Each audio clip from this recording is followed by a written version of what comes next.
중국의 춘추 전국시대의 위나라에 미자하라는 사람이 있었습니다.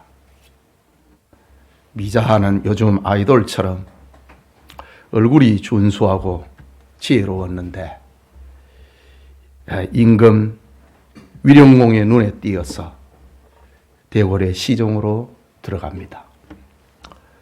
어느 날 밤에 궐 밖에 있는 한 사람이 미자하를 찾아와서 당신의 어머니가 위독하다는 사실을 알립니다. 미자하는 다급한 나머지 임금의 허락을 받았다고 속이고 임금의 수레를 타고 어머니를 뵈러 갑니다. 하지만 위나라 국법에는 임금이 타는 수레를 임금의 허락 없이 타는 사람은 발 뒤꿈치를 자르는 월형을 받게 됩니다. 이 이야기를 들은 임금은 신하들 앞에서 미자야말로 효자로다. 어머니를 위해 다리가 잘리게 된다는 사실도 잊고 있었다니 너희들도 미자하를 본받도록 하여라 라고 칭찬했다고 합니다. 또 하루는 임금을 모시고 과수원을 지나가게 되었는데 미자하가 복숭아를 하나 따서 먹었는데 하도 맛있어서 자기가 먹다 남은 반을 임금에게 드셔보라고 했습니다. 그러자 임금은 지 입에 넣었던 것도 있고 그것을 나에게 주니 나를 끔찍히도 생각하는 사람이구나 또 칭찬했다고 합니다. 세월이 흐르자 미자하의 배곡 같은 얼굴에 거무스름한 수염이 덮이자 임금은 그를 귀여워하지 않게 됩니다. 그러던 차에 미자하가 또 다른 잘못을 저질러서 임금 앞에 서게 됐습니다. 그때 임금은 이놈은 일찍이 임금의 명령이라 속이고 내 수레를 탄 일이 있었고 불경스럽게 자기가 먹다 남긴 복숭아를 내게 먹게 한 일까지 있었다 라고 욕을 하며 벌을 주어 대궐에서 내쫓았다는 이야기입니다. 미자하의 행동은 이전과 같았지만은 임금의 마음이 이전과 달라진 겁니다. 사람의 마음은 변할 수밖에 없으니 법치로 나라를 다스려야 한다는 한비자에 나오는 이야기 한 토막입니다. 목회자와 성도와의 관계에도 이런 일이 있습니다. 똑같은 일인데 때로는 칭찬이 되고 때로는 비난이 되는 경우입니다. 사도 바울이 개척한 고린도 교회도 그랬습니다. 고린도에 온 바울이 복음을 전하고 교회가 세워지자 교인들은 바울을 그리스도를 대하듯이 존경하고 따랐습니다. 그런데 바울이 수리아 안디옥 교회에 선교 보고하러 간 사이에 교인들이 변했습니다. 유대주의 이단자들의 꼬임에 빠진 교인들이 어느 날 바울을 비난하고 반대하게 된 것입니다. 바울은 변함이 없는 복음의 사도였는데 교인들이 변해버린 것입니다. 바울을 통하여서 복음을 듣고 하나님의 능력이 나타나자 사랑과 존경심으로 가득했는데 지금은 바울의 하는 일 하나하나가 못마땅한 것입니다. 바울의 편지를 받고는 자신들의 삶을 지나치게 간섭한다고 비난하고 에베소 사역을 마치면 고린도로 방문하겠다고 약속하고선 갑자기 계획이 변경된 것을 보니 참 사도가 아니다. 사사건건 바울을 비난하기 시작했습니다. 이런 사실에 바울은 다시 편지를 쓸 수밖에 없었습니다. 그런 내용을 담고 있는 것이 고린도 후서입니다. 이 시간 바울의 변경된 계획이라는 제목으로 고린도 후서 강해 계속하고자 합니다. 하나님의 은혜가 우리 중에 임하기를 소원합니다. 먼저 하나님의 은혜 아래서 이해를 구하는 바울입니다. 본문 12절에 우리가 세상에서 특별히 너희에 대하여 하나님의 거룩함과 진실함으로 행하되 육체의 지혜로 하지 아니하고 하나님의 은혜로 행함은 우리 양심이 증언하는 바니 이것이 우리의 자랑이라고 했습니다. 바울은 고린도 교인들을 대할 때 어떠한 강교함이나 속임이 없이 하나님의 거룩함과 진실함으로 대했다고 합니다. 또한 어떤 이권이나 보수를 기대를 하는 육체의 지혜로 전도인이 된 것이 아니었다고 합니다. 이것이 전도자 바울의 자랑이었습니다. 사심으로 일하지 않았다. 보수를 구하지 않았다. 사실 바울의 고린도 전도는 자비량 사역으로 시작이 됐습니다. 사도로서 교인들로부터 생활비를 받을 권리가 있었지만은 처음 예수님을 믿는 사람들에게 혹시라도 복음의 장애가 될까 그것이 두려워서 대가를 구하지 않았습니다. 이것을 바울은 자랑으로 여기며 사도로서의 일을 했습니다. 계속해서 13절과 14절을 보면은 오직 너희가 읽고 아는 것 외에 우리가 다른 것을 쓰지 아니하노니 숨기는 게 없다는 말이지요. 너희가 완전히 알기를 내가 바라는 것은 너희가 우리를 부분적으로 알았으나 우리 주 예수의 날에는 너희가 우리의 자랑이 되고 우리가 너희의 자랑이 되는 그것이니라고 했습니다. 여기 오직 너희가 읽고 아는 것 외에 우리가 다른 것을 쓰지 아니하노니 라는 말씀처럼 바울의 서신들에는 그의 성격이 배어 나옵니다. 바울의 성격은 다혈질이었고 직설적인 표현들이 자주 나타납니다. 하지만 바울이 화를 내는 것은 화를 낼 만한 이유가 있었고 칭찬하는 것은 마땅히 칭찬해야 할 일이 있었기 때문이었습니다. 바울은 아니라 할 것을 예라고 하거나 예라고 해야 할 것을 아니라고 말하지 않았습니다. 너희가 읽고 아는 것 외에는 우리가 다른 것을 쓰지 않았다. 숨기는 것이 없었다. 라고 합니다. 여러분, 이런 모습에서 유명한 성경 주석학자 바클레이는 본문을 주석을 하면서 바울의 생활에는 숨은 행동이란 없었다. 라고 주석합니다. 그는 덧붙여 말하면서 상상수훈의 팔복의 말씀에 바울의 삶을 통해 나타난 것을 하나 더 한다면은 숨길 것이 없는 사람은 복이 있나니 라는 것이다 라고 말했습니다. 정말 숨길 것이 없는 삶이 바울의 삶이었습니다. 여러분, 이런 이야기가 있습니다. 세상에는 숨기는 것이 많고 그것이 통하지만은 목사와 교인 사이에는 숨길 것이 없다는 말이 그것입니다. 이유는 목사와 교인은 한평생을 관계하고 동행하기 때문입니다. 출생해서 아이들이 진학을 하고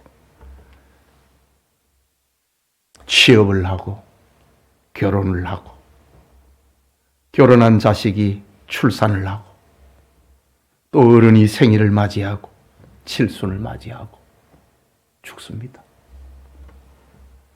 성도의 일평생의 삶에서 목사가 관계하지 않은 것이 없습니다. 즐거울 때에도 기쁠 때에도 함께하는 것이 목사의 삶입니다. 그래서 숨길 수 있는 것이 없다고 하는 말이지요. 오늘 본문에 사도 바울 역시 고린도 교인들 앞에 나는 숨길 것이 없다. 너희가 읽고 아는 것 외에 우리가 다른 것을 쓰지 아니하노니 너희가 완전히 알기를 내가 바라는 것은 너희가 우리를 부분적으로 알았으나 우리 주 예수의 날에는 너희가 우리의 자랑이 되고 우리가 너희의 자랑이 되는 그것이니라. 바울은 이렇게 표현합니다. 이런 삶을 가리켜서 토마스 아퀴나스는 인간은 행동을 보지만은 하나님은 의도를 보시고 동기를 보신다라고 했습니다. 즉 우리의 심령에 하나님의 은혜가 역사할 때 우리의 의도, 우리의 동기가 순수해지고 우리의 행동도 순수해질 수 있다는 말입니다. 순수하고 숨길 것이 없는 것이 바울의 삶이었습니다. 특별히 14절 후반부를 보면은 우리 주 예수의 날에는 너희가 우리의 자랑이 되고 우리가 너희의 자랑이 되는 그것이니라고 합니다. 예수의 날, 재림의 날을 말하지요. 예수를 믿어서 구원받은 성도들은 그리스도께서 재림하시는 그날에 사도 바울의 자랑이 되고 사도 바울 역시 교인들의 자랑이 되는 것, 그것이라고 했습니다. 바울은 이런 표현을 자주 썼습니다. 빌립보 교인들을 향하여 빌립보서 4장 1절에 그러므로 나의 사랑하고 사모하는 형제들, 나의 기쁨이요 면류관인 사랑하는 자들아, 이와 같이 주 안에 서라. 바울은 빌립보 교인들을 나의 자랑이다, 나의 면류관이다 라고 했습니다. 데살로니가 교인들을 향하여서는 데살로니가전서 2장 19절과 20절에 우리의 소망이나 기쁨이나 자랑의 면류관이 무엇이냐? 그가 강림하실 때 우리 주 예수 앞에 너희가 아니냐? 너희는 우리의 영광이요 기쁨이니라. 사도 바울은 복음의 열매가 맺힐 때마다 그것은 나의 기쁨이요, 나의 자랑이요, 나의 면류관이요, 나의 영광이다 라고 했습니다. 이것처럼 나도 너희에게 그렇게 되기를 원한다. 이것이 바울의 소망이었습니다. 여러분, 신학자 매투엔리는 교회는 목사는 교회를 자랑하는 그 자체가, 그 자랑이 가장 큰 기쁨이다. 서로 자랑하라. 그럴 때에 문제들이 사라지고 기쁨과 평화가 임한다 라고 했습니다. 여러분, 목사는 교인들의 자랑이 되고 교인들은 목사의 자랑이 되어야 한다는 말이지요. 그런 교회의 목사와 성도들은 행복합니다. 만나면은 기쁘고 즐겁고 헤어지면 보고 싶습니다. 한 번을 봐도 10년을 본 듯 친숙하고 10년을 봐도 하루를 본 듯 신선하고 신비한 것입니다.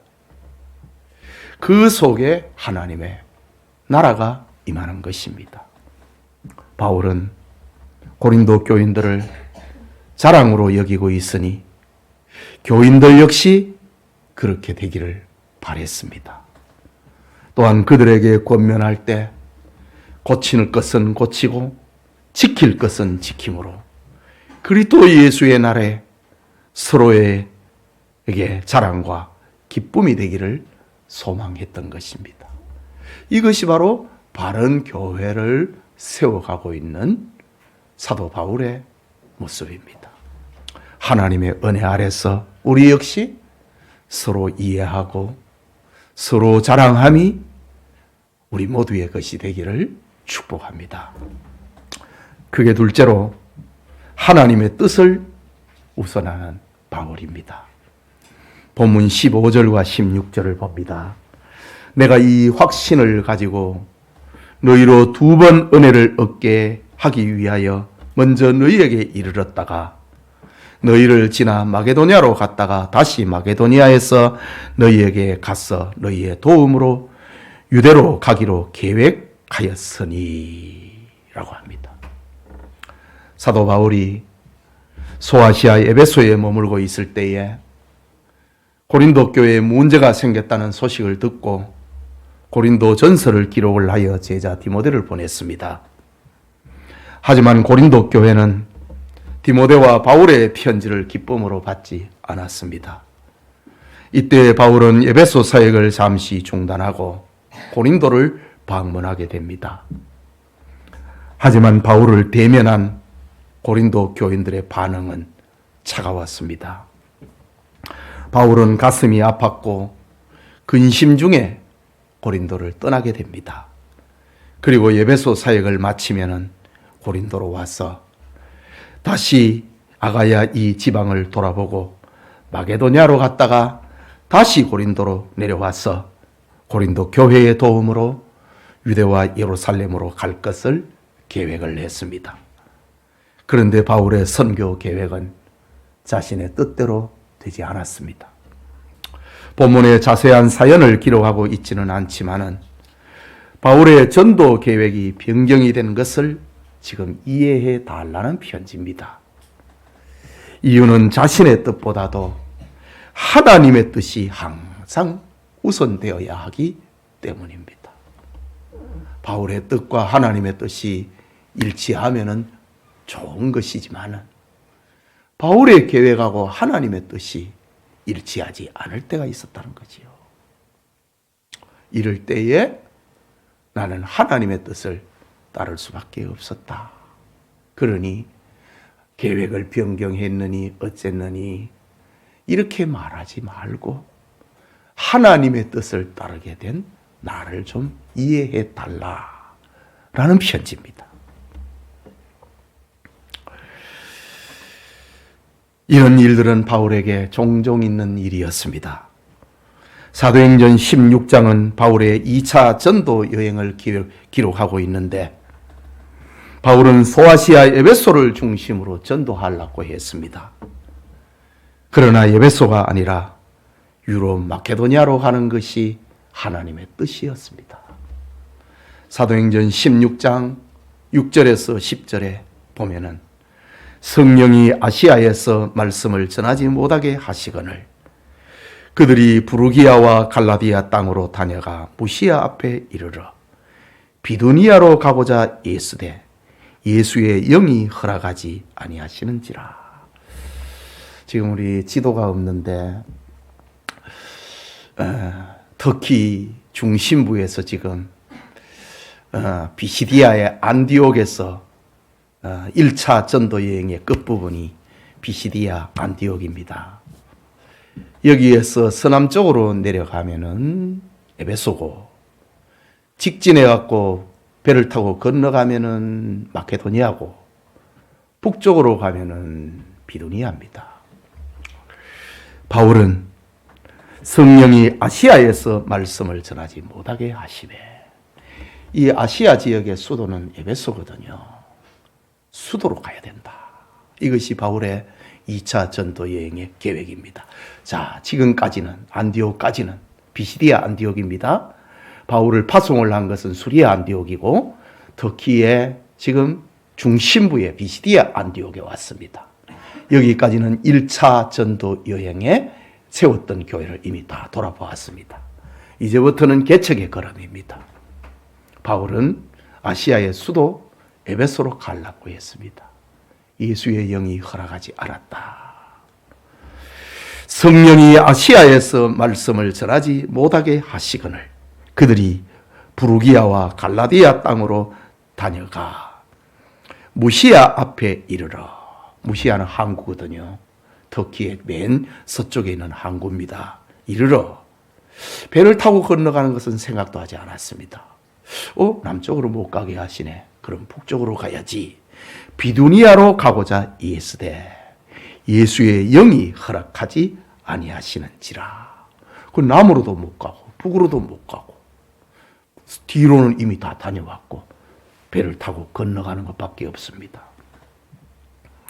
무시아를 지나 드로아로 내려갔는데 밤에 환상이 바울에게 보이니 마게도니아 사람 하나가 서서 그에게 청하여 이르되 마게도니아로 건너와서 우리를 도우라 하거늘 바울이 그 환상을 보았을 때 우리가 곧 마게도니아로 떠나기로 힘쓰니 이는 하나님이 저 사람들에게 복음을 전하라고 우리를 부르신 줄로 인정함일로라.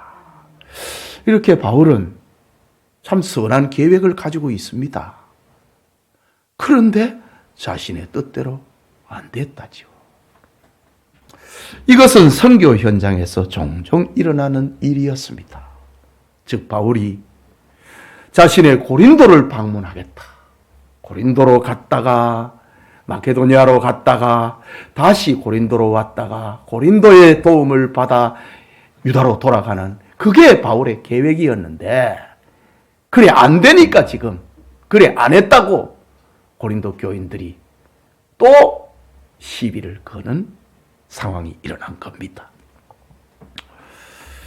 선교 현장에서 내 뜻대로 되는 것이 아니고 하나님의 뜻대로 되어야 할 일이 종종 있었는데 바울은 자신의 계획이 있었지만은 그럴 때에 나는 하나님의 뜻을 우선할 수밖에 없었다.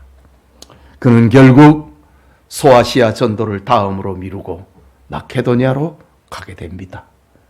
그때 세워진 교회가 빌립보 교회요, 데살로니가 교회요, 베레아 교회요, 그리고 고린도 교회였습니다.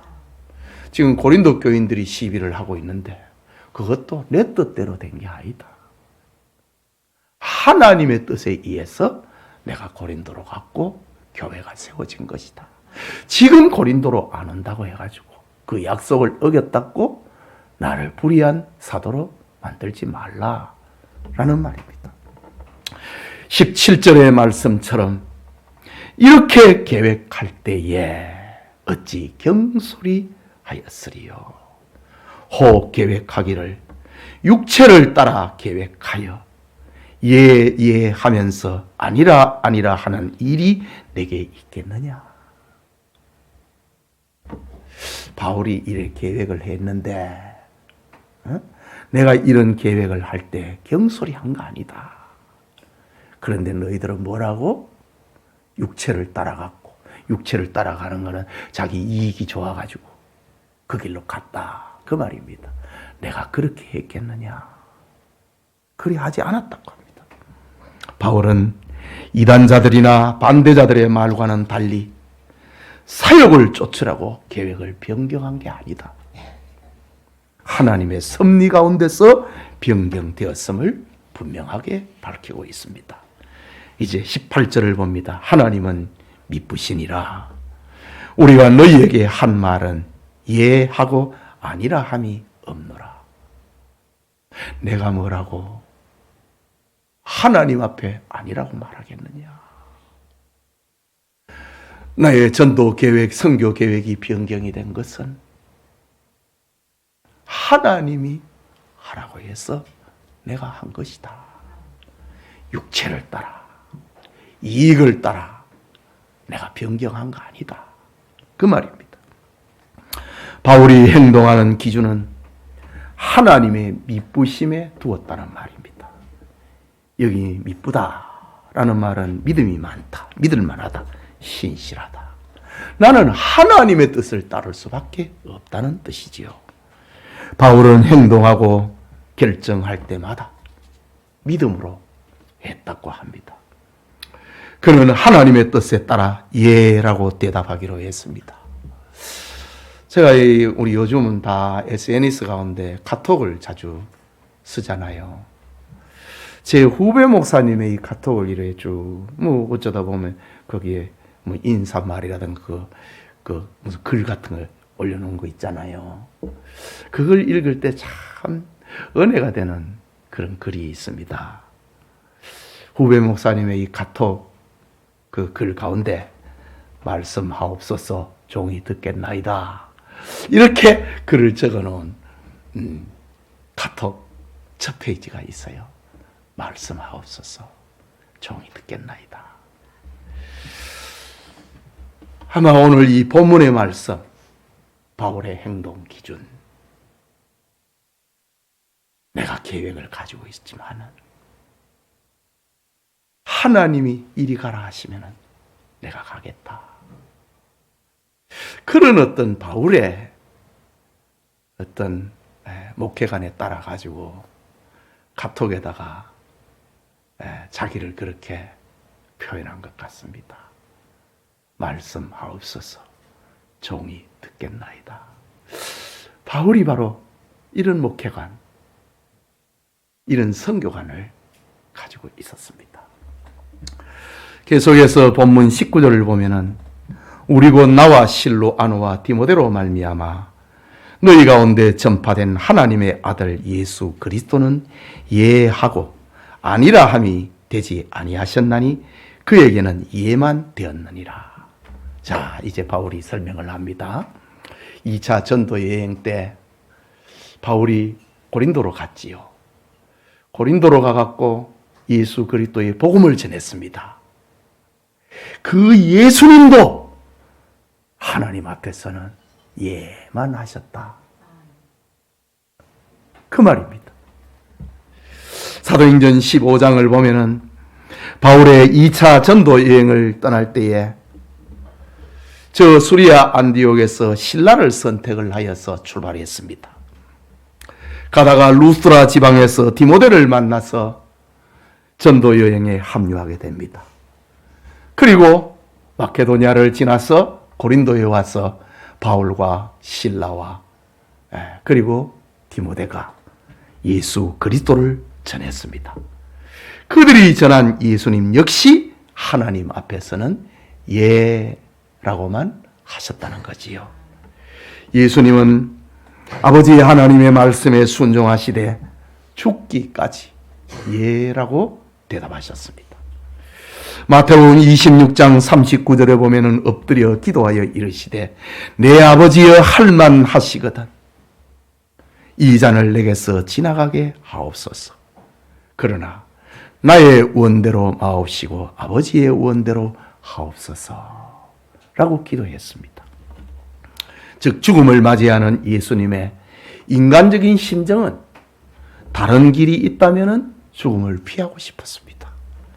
그러나 죽음의 잔을 마시는 것이 아버지의 뜻이었기 때문에 예수님은 예라고 하심으로 십자가를 지셨다는 겁니다. 예수님도 그렇게 하셨다. 나도 역시 예수님이 가신 그 길을 따르는 것이다. 오해하지 말라라는 겁니다. 바울 또한 예수 그리스도의 삶을 본받아서 항상 하나님 앞에 예가 되기를 원했습니다. 고린도를 방문하는 것이 바울의 원함이었지만 그보다 더 크신 하나님의 뜻이 내 앞에 나타났는데 내가 어떻게 그 계획을 변경할 수 있겠는가? 거절할 수 있겠는가? 나는 하나님 앞에서 아니라 하는 삶을 살 수 없었다. 그러니 나를 향하여서 바울은 변덕스러운 사람이다. 육체의 이익을 따라 행동하는 사람이다.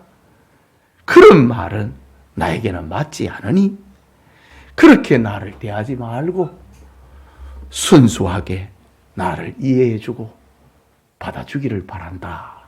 이것이 오늘 고린도전서 1장 후반부를 쓰고 있는 이유입니다. 계속해서 20절을 봅니다. 이것이 바울의 마음에 얼마나 맺혔으면은 지금 12절에서 2장까지 이 이야기를 합니다.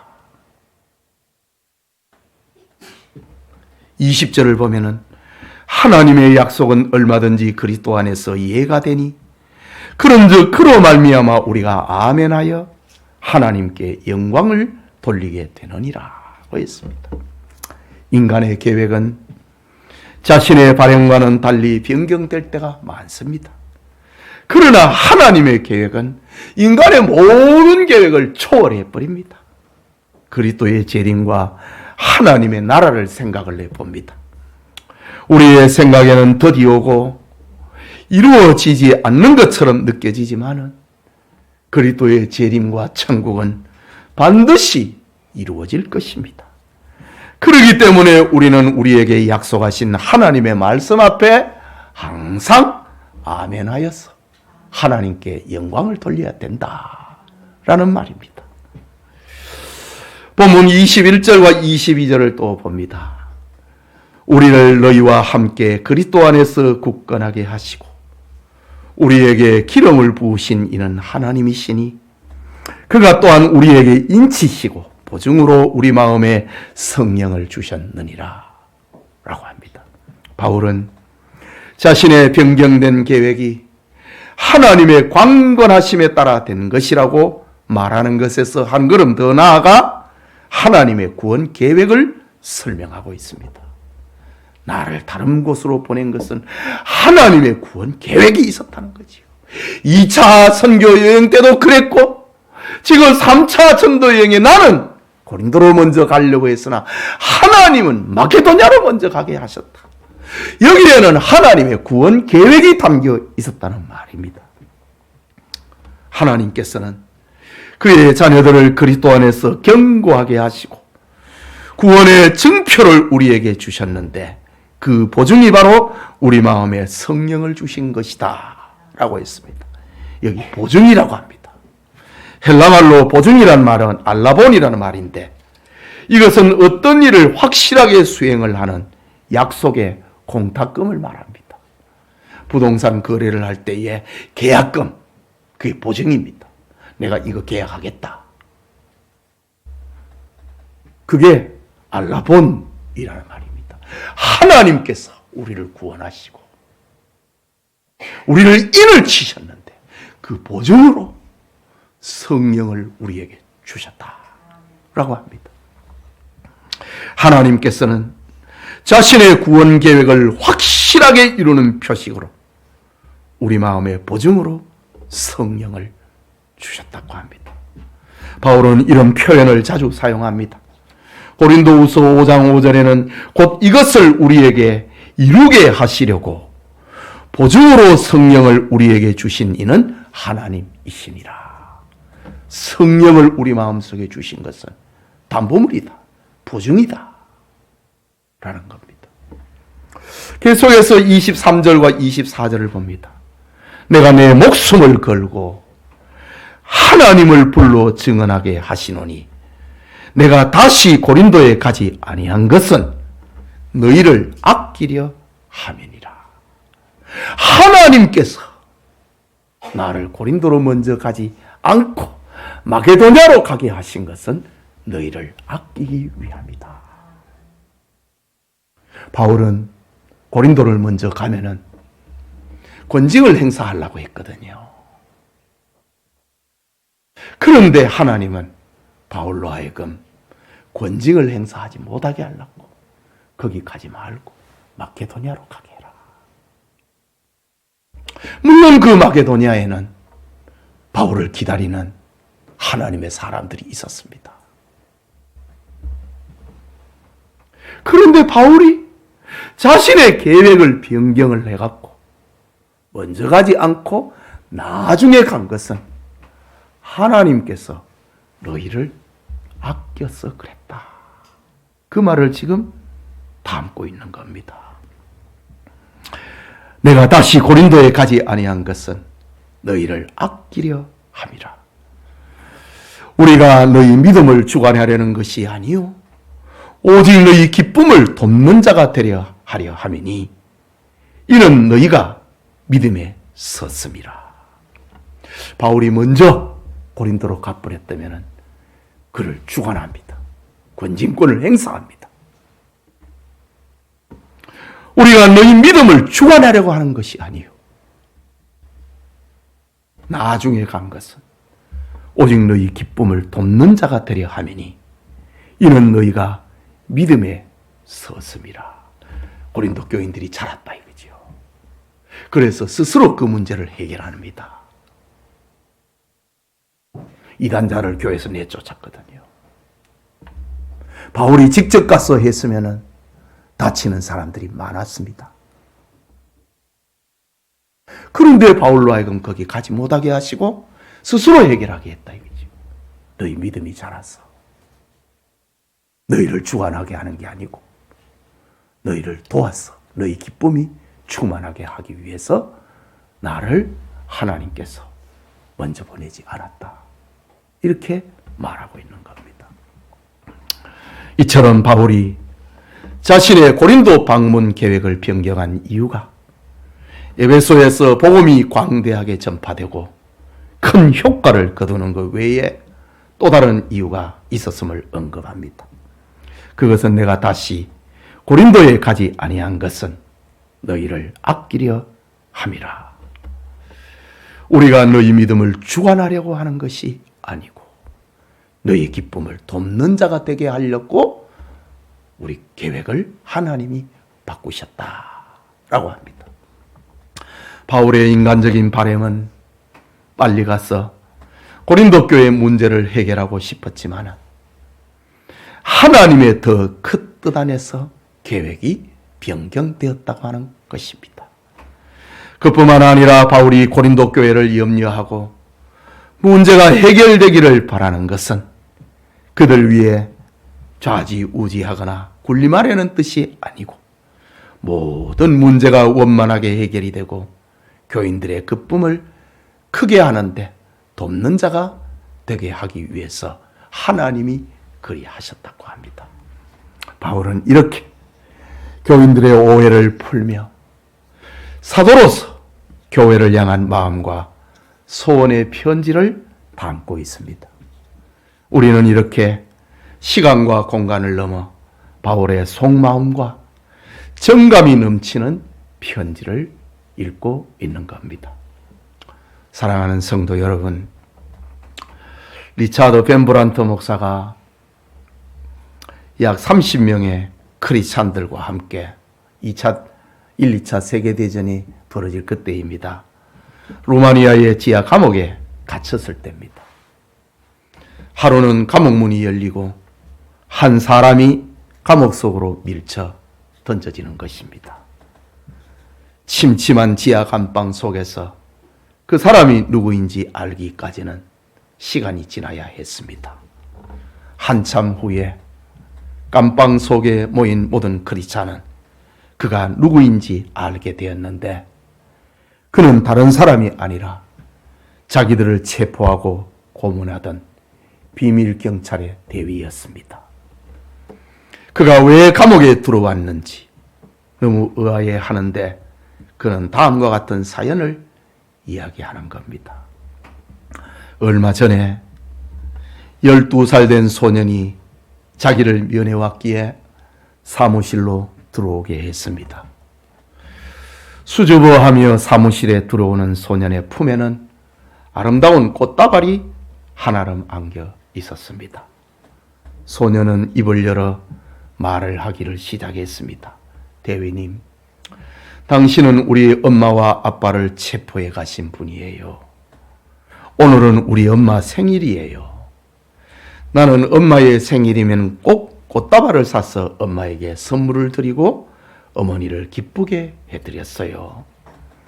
그런데 금년에는 대위님이 우리 부모님을 체포해 가셔서 어머니를 기쁘게 해드리는 꽃다발을 선물로 드릴 수 없게 되었어요.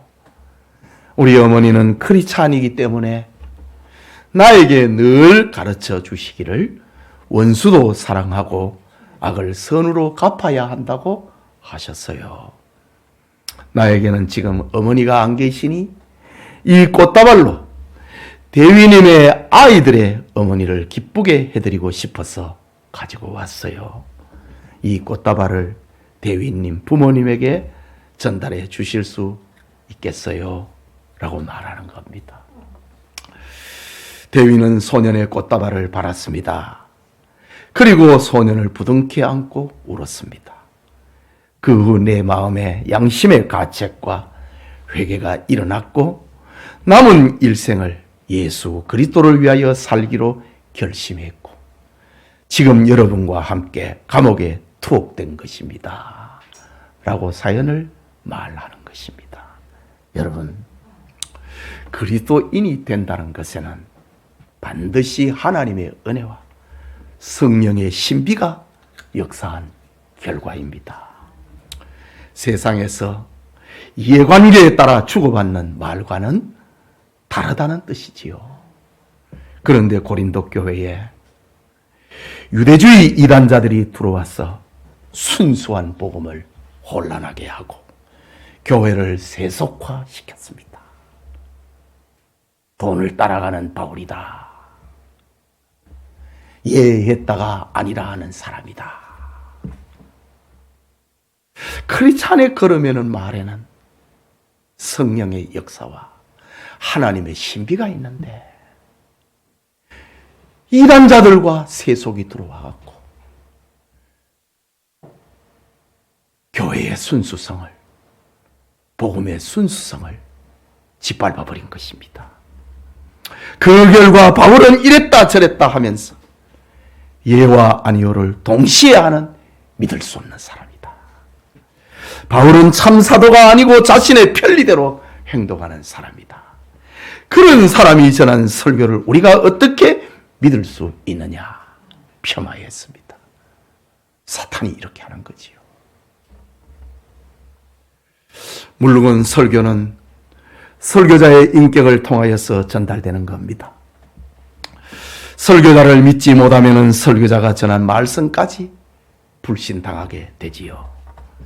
그러므로 모든 설교자, 모든 교역자, 모든 교사, 모든 전도자, 아니 모든 크리스찬은 자신의 인격이 신뢰받을 만한 삶의 배경을 가져야 하는 겁니다. 또한 약속을 신중하게 하고 아무리 상황이 뒤틀리고 적대하는 사람이 많아도 신앙과 양심이 말하는 진실의 소리에 귀를 기울여야 되는 겁니다. 그럴 때 바른 신앙인이 될 수가 있는 겁니다. 지금 바울은 고린도 교회에 그 순수성을 빼앗아가 버린 그거를 지금 다시 헤쳐내고 있는 겁니다. 예배드리는 성도님, 바울은 하나님의 거룩하심과 진실하심과 하나님의 은혜로 복음을 전하였고 이 복음을 받은 고린도 교회를 바울은 자랑으로 여겼습니다. 그리고 고린도 교회 역시 바울을 자랑으로 여겼습니다. 이것이 고린도 교회의 본래 교회의 모습이었습니다.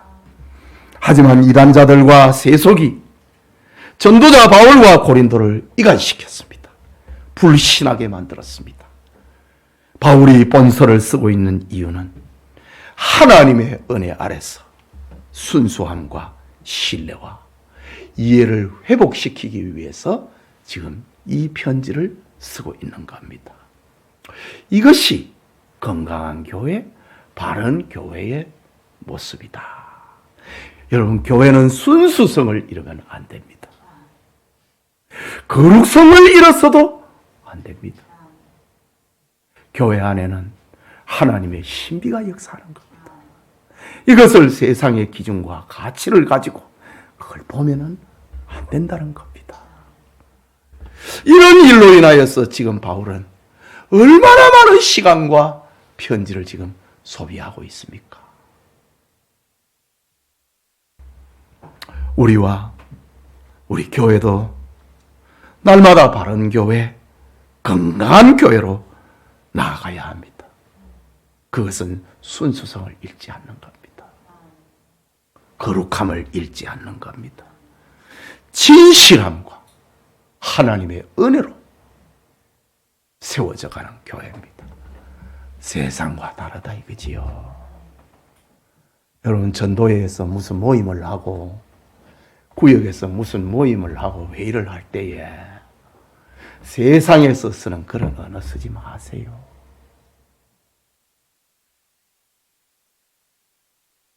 구원받았다. 불에서 건짐을 받았다.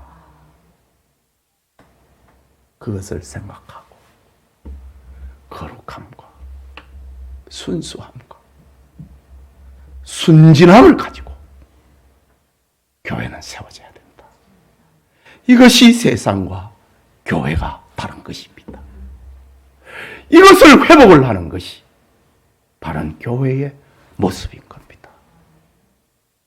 우리 교회가 지금 바울이 고린도 교회의 이 세속성에서 떨쳐나오기 위해서 몸부림을 치는 것처럼 우리 교회 역시 세속이 우리 교회의 기관을 지배하지 않기를 주님의 이름으로 축복합니다. 기도합시다. 말씀을 생각하고 교회는 세속성에서 떠나야 됩니다. 교회는 신비가 있고 성령이 역사하는 곳입니다. 그래서 조심해야 합니다. 근신해야 합니다. 저 세상 술자리에서 하는 막하는 버릇을 교회에서 하면 안 됩니다. 그러면 교회는 세속화되어 버립니다. 교회는 세상과 구별돼야 됩니다. 차별돼야 됩니다. 지금 바울이 이렇게 긴 편지를 쓰고 있는 것도 교회는 거룩성을 잃으면 안 된다. 그 순수성을 잃으면 안 된다. 교회는 성령이 역사하는 것이다. 나의 계획이 있지만은 그 당시에 그것이 옳았지만은 그러나 하나님 앞에서 우리는 언제나 내 생각을 접어버리고 하나님의 말씀 앞에 예할 수 있어야 된다. 이것이 교회의 거룩성이고 순수성이다. 바른 교회를 지금 회복을 시키는 그런 말씀, 이런 은혜가 우리 구역에, 우리 전도회에, 우리 교회에 함께하기를 위하여 기도합시다. 자비하신 하나님 아버지, 은혜를 감사합니다. 오늘 주의 오후 이 한절한 시간에 사도 바울이 자신이 받은 오해를 통하여서 마음에 근심하고 괴로워하다가 교회는 이래서는 안 된다. 교회는 순수성을, 거룩성을, 진실성을 잃어서는 안 된다. 교회는 내 생각 앞에서 그것이 옳다고 생각하지만은 하나님의 뜻 안에서 언제나 내 생각을 접을 수 있어야 하는 것, 그것이 교회다. 바울의 삶이 그러하였고 우리 주님 예수님의 삶 역시 하나님의 뜻 아래서 자신의 생각을 접었다고 했습니다. 바울 역시 이 길을 걸어갔는데 사람들은 세속의 눈을 가지고, 이해관계의 눈을 가지고, 자기가 지난번에 살았던 그 삶의 눈을 가지고 바울을 쳐다보고 육체를 따라서 걷는 사람이다. 육체를 따라서 예와 아니야를 번갈아가면서 하는 사람이다. 오해를 하니 바울이 전했던 복음까지도 넘어지게 되었습니다. 그래서 바울은 성령의 계시를 통하여서 자신의 뜻을 밝혀야만 했고, 이것이 바로 교회의 순수성을 회복하는 것이라고 했습니다. 하나님, 고린도 교회의 아픔을 통하여서 우리 역시 날마다 회복이 되게 하여 주시고 순수함과 거룩함과 하나님의 은혜를 추구하면서 나 같은 죄인을 불러주신 하나님의 은혜를 생각하면서 예하면서 주님을 따라가는 주님의 제자들의 교회가 되게 하여 주시옵소서. 하나님, 주님의 말씀을 받았습니다. 순수성, 거룩성, 진실성, 복음성을 늘 회복하는 교회가 되게 하여 주시옵소서. 예수님 이름으로 기도합니다. 아멘.